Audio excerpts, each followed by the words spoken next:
Welcome to Invest, talk about investing, finance, and professional development. So I've been spending a lot of time recently onto cultivating a tutorial, a simple 7 steps of methodology on how we can buy, sell, or hold crypto or stocks and consistently generate returns. Okay, so in this presentation, I will walk you guys through, the step by step in a I guess in a friendly and also high level tutorial type of manner. So feel free to stop the video and I will timestamp this videos for you guys to watch back and refer back to the steps. And obviously if you have any questions, just reach out to me. Okay, so let me just shift my gear onto the presentation. So on a high level, take a picture of this or whatever. There are 7 steps. So, and the 7 steps we are going to be going through, I will be breaking down each of the pieces. Hopefully this video will not be a very elongated one. So I'm just going to dive right into it, right? So firstly, with respect to scan for buy, sell, hold signal, let's just dive right into it. So every single day, right, you get this Patreon update, and this is applicable for both the 75 to, I would say now is like more like 90 cryptocurrencies. Like these are the coins that you could see on the list, and also approximately around 75 to 90 stocks as well, which these are updated every single day, and we're quite interactive. So if you have any specific request adding onto the list, so just let me know, right? So what do, right? Every single day you take a look at this list that is posted in the morning and sometimes like after market hours. You scan for step 1, right, which is to scan for the buy sell hold signal in the middle, right?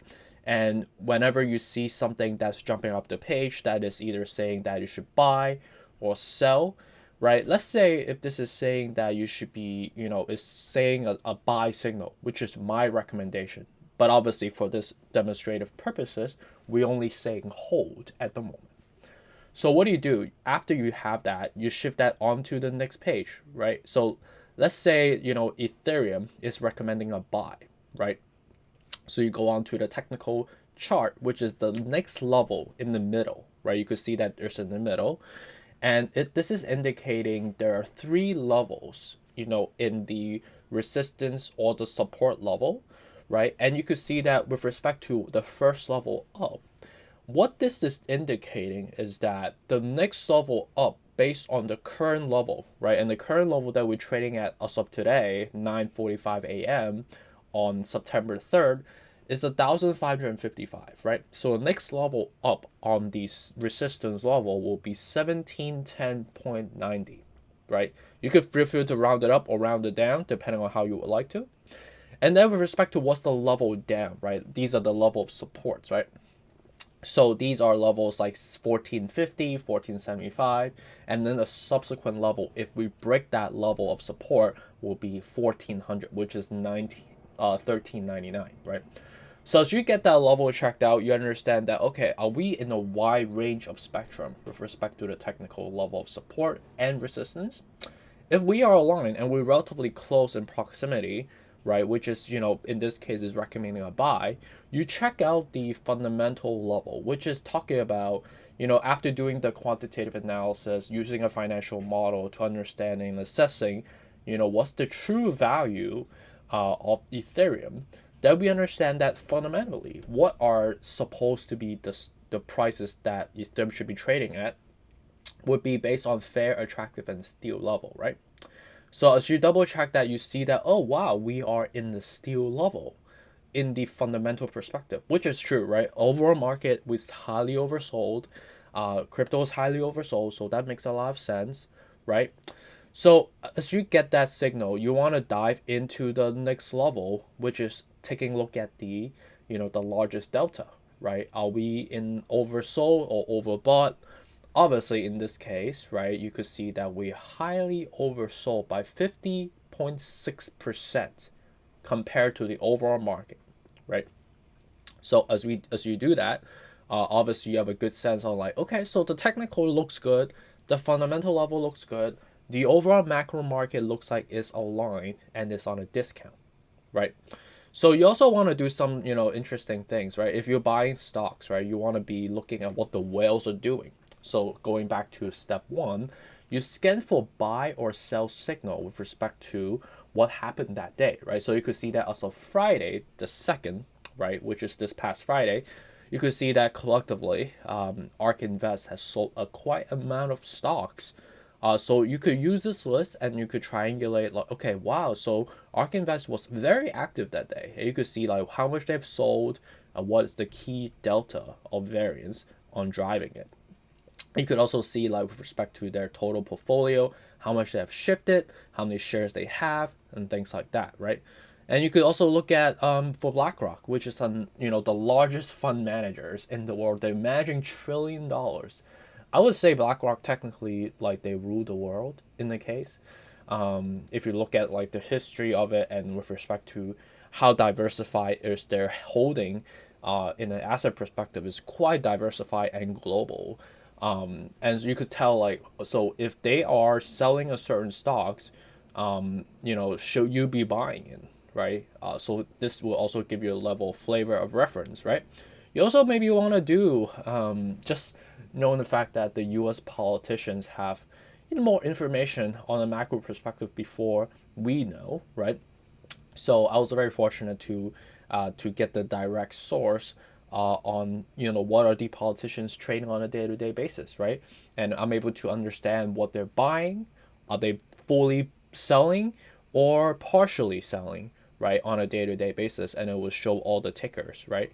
Which is very informative if you are trying to understand like, is this like, what are the whales doing, right? What are the politicians doing, right? So if you can, contingent on, let's say, one of the politicians, let's say Nancy Pelosi, she bought a lot of Tesla or a lot of, I don't know, Nvidia or something like that. Then you can go back to your list, right? Now you understand that, there's a large variance on the RSI scale, and you could see that with respect to the technical, it checks out on both the support level and also fundamentally. So let's say you want to buy, right? How much should you be buying, right? Then what you will do, you go on to the sanity checklist, which is up here on step 5. What this is a scale on understanding like, okay, let's say we fall under the, fair spectrum. You might want to allocate 5 to 10% of the cash reserve that you have, right? So let's say you have $100,000 or $1,000 or $100, let's just put it this way. You will put $5 or $10 out of the $100 towards, buying if that meets with your level, right? Let's say we are on a fundamental perspective hitting the attractive level, 10 to 15%, so $10 to $15, right? I'm using the $100 scale again, right? Let's say we're reaching at the steal level, right? It makes sense for you to be a little bit more aggressive as you go down to a lower level on a fundamental perspective, right? Obviously, the technical will do what the technical will do because it has a lot of exogenous macro factor that's baked into it. And also, we're in a bear market right now. So, relatively speaking, fundamental, is kind of an art than a science, right? You have to have a good balance to it, right? But if we're in the steal level and on the technical front, we are in a relatively good support level, it makes sense to be a little bit more aggressive, right? You always want to buy when it's on a downturn. You never want to buy when it's super high up in the sky at a high premium, right? So after understanding all of this, then you understand how much you want to be buying it, right? However, in the other way around, right? Let's say you triangulate with this list and you see that there's a sell, and you could see that, with respect to a technical level, it is looking quite far away from the next support level, and fundamentally we are quite up in the sky. Let's just put it that way. We highly overbought, and this will indicate this on the fundamental spectrum right here. Then you would want to be taking profit, right? So you also want to maybe triangulate this with the ARK Invest, right? You see that, oh man, Tesla or other stocks is being sold significantly by ARK Invest and also by BlackRock and also by some of the politicians here, checking the ticker here. And also like, based on our technical analysis that we perform, the methodology is showing that on technical front and the fundamental front is quite, extended, right? So it should convey a collective sell signal. then you would want to ideally take some profit, right? And the profit taking methodology is either if you're holding for a long term, right, you want to be obviously selling maybe half of your position, or in my case, I like to take 40% off the table and still keep the 60% in the holding, and I will just like use that 40% as a cash reserve. And I will, firstly, you don't have to pay a huge amount of tax, but secondly, you could also allow yourself to further dollar cost average as it comes down, right?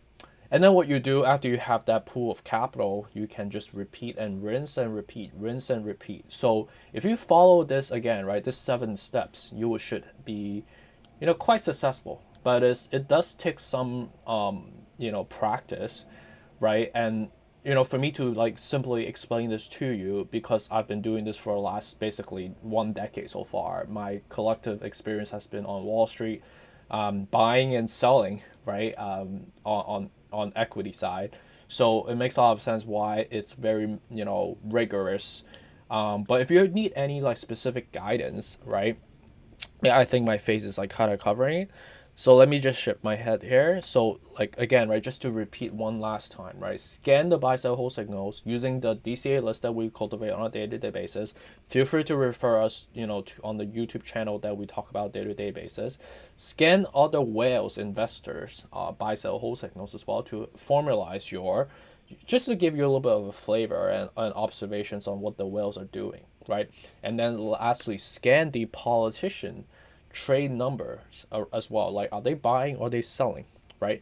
And as you do that, you also want to triangulate with the technical level that we perform and the fundamental level that we perform, which is step 2 and 3. And these are critical. And these are, again, it's like an art, right? But based on my recommendation, we know it's a buy, sell, or hold, right? As you do that, you obviously want to shift onto the RSI scale, like looking at the delta in comparisons to overall macro market. You typically want to buy when it's oversold, right? And the higher the red bar, the more you be more inclined to do so, right? And then if you want to buy, you want to resort again to your cash reserve allocation to understand what's the level do you want to be buying. Is it 5-10% or 15-25% and things like that. And then lastly, if you want to sell, you want to obviously follow the same methodology that we just talked about so far. And take profit again, right? The methodology that I use is 40% sell, keep the 60% hold, and buy in when it comes back, right? And then step 7 is to just rinse and repeat, right? So hopefully this is helpful in terms of breaking it down for you guys. I try my best to be as intuitive as possible, and I know this might take some time for this to sink in a little bit, but once you get a hang of it, it becomes second nature to you, and you will just be doing this on a day-to-day basis. And I guarantee, and I don't say this often, guarantee if you follow this with this level of discipline, you should have no problem making good amount of profit consistently. And it's just more about like wealth preservation and just tax write-off, if you may, which is another question, right? If you're selling a huge amount of money, of capital, how are you going to be preserving without paying, like, let's say you're in New York, 50% tax and stuff like that, right? Which is another discussion. That's a great problem to have, but we can talk about that in a later time. So appreciate you. Let me know if you have any questions, and subscribe and like this video if you find this helpful. And yeah, give me a shout on Patreon. And I think especially on the first couple of days of the month would be the perfect time for you to initialize your subscription with our Patreon account. So appreciate you, and really appreciate your friendship and your love. You guys are my family, and let me know if you have questions. Okay, take care.